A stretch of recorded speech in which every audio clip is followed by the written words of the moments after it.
Assalamualaikum warahmatullahi wabarakatuh.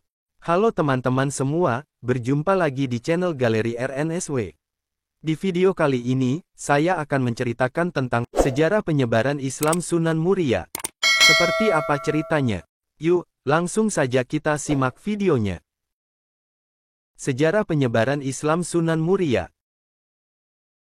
Sunan Muria adalah salah satu wali dari anggota Wali Songo yang memiliki peran penting dalam penyebaran agama Islam di Jawa Tengah, khususnya di Gunung Muria. Ia merupakan putra dari Sunan Kalijaga dengan ibunya yang bernama Dewi Saroh, yang merupakan putri dari Syekh Maulana Ishaq. Sunan Muria memiliki nama asli Raden Umar Said. Sunan Muria adalah seorang wali yang memiliki akhlak yang baik dan soleh. Ia juga terkenal dengan kesaktian ilmunya dan kuat fisiknya dalam bertarung. Bukti fisik Sunan Muria yang kuat bisa dilihat dari lokasi padepokannya yang terletak di atas Gunung Muria. Sejak kecil, Sunan Muria sudah tertarik untuk belajar ilmu agama. Saat ia sudah beranjak dewasa, Sunan Muria berguru kepada Ki Ageng Ngerang bersama dengan Sunan Kudus dan Adipati Pathak. Sunan Muria berdakwah di sekitar Gunung Muria, lalu diperluas lagi hingga ke Tayu, Kudus, Juwana, dan lereng Gunung Muria. Berdasarkan sejarah Wali Songo, Sunan Muria adalah salah satu tokoh Wali Songo yang memiliki metode pembelajaran agama Islam yang terkenal.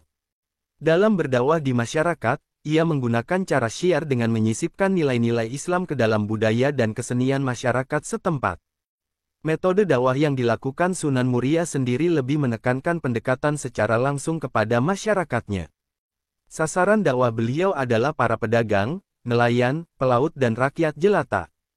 Dalam menyebarkan agama Islam, Sunan Muria lebih memusatkan pada rakyat jelata dan bukan kaum bangsawan.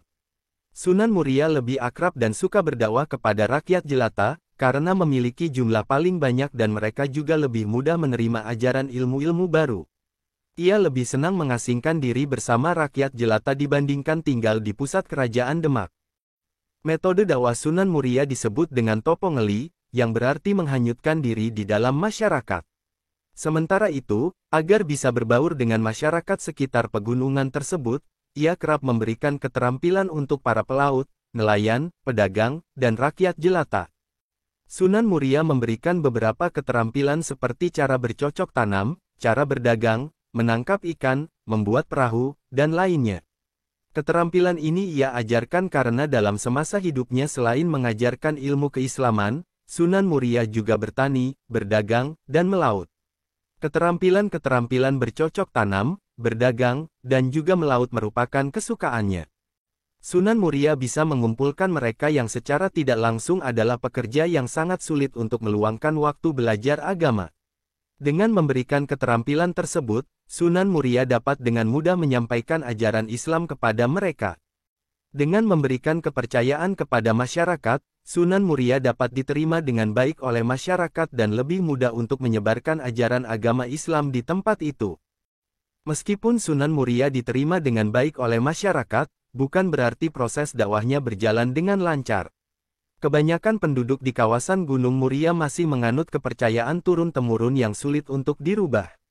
Sunan Muria menggunakan metode dakwah bil hikmah, yaitu dengan cara-cara bijaksana dan tidak memaksa. Sunan Muria mengikuti jalan dakwah dengan menggunakan kesenian dan kebudayaan. Sunan Muria merupakan satu-satunya wali yang tetap mempertahankan alat musik daerah seperti gamelan dan kesenian wayang sebagai media dakwah untuk menyampaikan ajaran Islam. Dalam melakukan dakwahnya, ia tidak mengubah budaya yang ada, tetapi menyisipkan ajaran-ajaran Islam di dalamnya. Raden Umar Said juga pandai dalam mendalang seperti halnya sang ayah Sunan Kalijaga. Salah satu kisah pewayangan yang kerap dipentaskan oleh Sunan Muria adalah Topo Ngeli. Di dalam kisah Topo Ngeli, mempunyai tokoh utama yang bernama Dewa Ruci yang mana merupakan empu dari kerajaan Majapahit. Dewa Ruci ini dikisahkan berbaur dengan masyarakat setempat, terlebih rakyat jelata. Dengan berbaur bersama dengan rakyat jelata, Dewa Ruci ini kemudian menjalin hubungan kekerabatan dan meniadakan adanya status sosial. Beberapa lakon pewayangan yang diciptakan ayahnya dirubah karakternya dengan membawa pesan-pesan Islam, seperti Dewa Ruci, Dewa Srani, Petruk Dadi Ratu, Jimat Kalimosodo, Mustakaweni, Semar Ambarang Jantur, Begawan Ciptaning, dan lain sebagainya.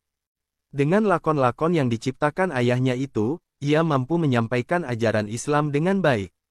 Dengan demikian, masyarakat yang menonton pertunjukan wayang secara tidak langsung dapat memperoleh ilmu mengenai ajaran Islam. Selain mendalang, Sunan Muria juga menciptakan beberapa jenis lagu atau tembang macapat yang berisi ajaran-ajaran Islam. Di antara tembang ciptaannya yang terkenal yaitu tembang Sinom dan tembang Kinanti. Tembang-tembang tersebut bukan tembang biasa, melainkan tembang yang di dalamnya berisi ajaran tauhid serta nasihat-nasihat dalam kehidupan Islam. Dengan adanya tembang-tembang tersebut, masyarakat akan dengan mudah menerimanya serta mampu mengingat ajaran Islam yang terkandung di dalamnya, sehingga bisa diterapkan dalam kehidupan sehari-hari. Selain itu, Sunan Muria juga mewariskan sebuah budaya bernama kenduri. Dalam menyikapi kebiasaan masyarakat yang sering melakukan adat kenduren, maka Sunan Muria meniru gaya moderat ayahnya Sunan Kalijaga, yang tidak mengharamkan tradisi peringatan Telung Dino hingga Sewu Dino. Budaya kenduri ini merupakan sebuah budaya untuk mendoakan orang yang sudah meninggal sesudah dimakamkan. Tradisi yang dilakukan untuk memperingati hari-hari tertentu kematian anggota keluarga ini boleh dilakukan masyarakat tanpa adanya larangan. Di dalam kenduri ini terdapat istilah Nelung Dinani yang artinya 3 hari, Mitung Dinani yang artinya 7 hari, Matang Puluhi yang artinya 40 hari, Nyatus yang artinya 100 hari, Mendak Pisan, Mendak Pindo, dan Nyewu yang artinya 1000 hari. Tetapi dalam budaya kenduri, Sunan Muria merubah unsur tradisi atau kebiasaan yang selama ini dilakukan oleh masyarakat. Adapun unsur tradisi yang dirubahnya yakni tradisi dalam kenduri yang berbau klinik, seperti membakar kemenyan atau menyuguhkan sesajen. Karena pada saat itu masyarakat Jawa kebanyakan menganut agama Hindu, Buddha, dan juga menganut kepercayaan animisme, sehingga diajarkan untuk tidak lagi mempersembahkan makanan kepada roh para leluhurnya. Oleh sebab itu, Sunan Muria kemudian merubah unsur tradisi itu menjadi berdoa ataupun solawat dan juga membagikan makanan kepada tetangga yang ada di sekitarnya. Dengan adanya perubahan unsur tradisi ini, ketika ada orang yang punya hajat, maka mereka bisa mengumpulkan tetangga dan mendoakan para leluhur secara bersama-sama sesuai dengan ajaran Islam. Tradisi tersebut hingga saat ini masih kental di masyarakat dan sekarang lebih dikenal dengan istilah kirim doa yang dilakukan sebelum bulan Ramadan, sebelum acara pernikahan, dan sebelum melakukan acara besar lainnya. Tujuannya sendiri masih sama, yaitu mendoakan para leluhur atau sanak saudara yang telah meninggal dunia. Akan tetapi tidak menyajikan sesajen, melainkan mengirimkan doa dengan membacakan ayat-ayat Al-Quran dan juga solawat. Seperti ayahnya Sunan Kalijaga, Sunan Muria dalam berdakwah menggunakan cara halus, ibarat mengail ikan tidak sampai membuat airnya keruh. Itulah cara yang ditempuh Sunan Muria untuk menyiarkan agama Islam di sekitar Gunung Muria. Metode dakwahnya yang mengikuti dakwah Sunan Kalijaga, membuatnya lebih mengenal tradisi yang ada di Pulau Jawa. Dengan demikian, Sunan Muria menjadi dekat kepada masyarakat dan lebih dikenal oleh masyarakat sebagai tokoh yang menyebarkan agama Islam hingga ajarannya menyebar luas sampai ke pemukiman pelosok terpencil. Selain dikenal sebagai tokoh yang menyebarkan Islam, Sunan Muria juga dikenal karena mengajarkan tentang bagaimana cara untuk merawat alam. Di sisi lain, nama Sunan Muria sangat dikenal dan menjadi sosok yang sangat berpengaruh di Kesultanan Demak. Sunan Muria dijadikan sebagai penengah dalam konflik internal yang ada di Kesultanan Demak tahun 1518 sampai tahun 1530. Ia dikenal sebagai seseorang yang bisa memecahkan berbagai macam masalah dengan seberapapun rumitnya masalah tersebut. Solusi dari pemecahan masalahnya juga selalu bisa diterima dengan baik oleh semua pihak yang berseteru. Meskipun namanya sangat dikenal dan menjadi sosok yang sangat berpengaruh di Kesultanan Demak, namun Sunan Muria lebih suka tinggal di daerah pelosok desa terpencil dan jauh dari kehidupan pusat kota. Ia juga memutuskan untuk tinggal dan menetap di Gunung Muria.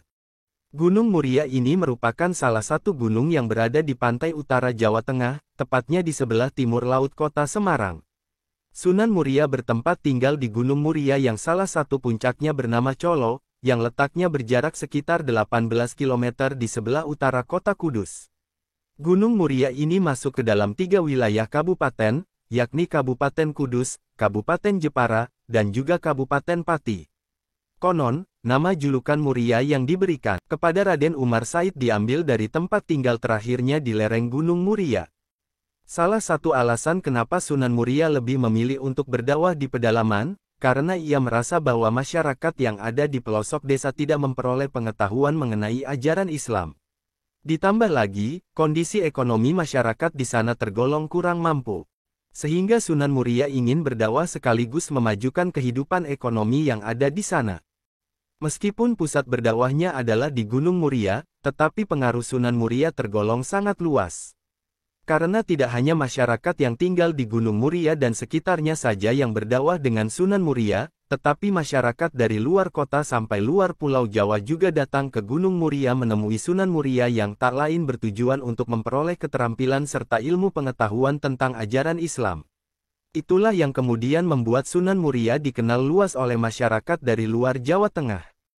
Sunan Muria wafat pada tahun 1551. Lokasi makamnya berada di puncak Gunung Muria atau tepatnya di Desa Colo, Kudus, Jawa Tengah. Oke teman-teman, itu tadi cerita sejarah penyebaran Islam Sunan Muria. Semoga bisa menambah wawasan teman-teman semua ya. Terima kasih telah menonton video ini. Jika video ini bermanfaat, teman-teman bisa like dan subscribe channel ini. Sampai jumpa di video selanjutnya. Wassalamualaikum warahmatullahi wabarakatuh.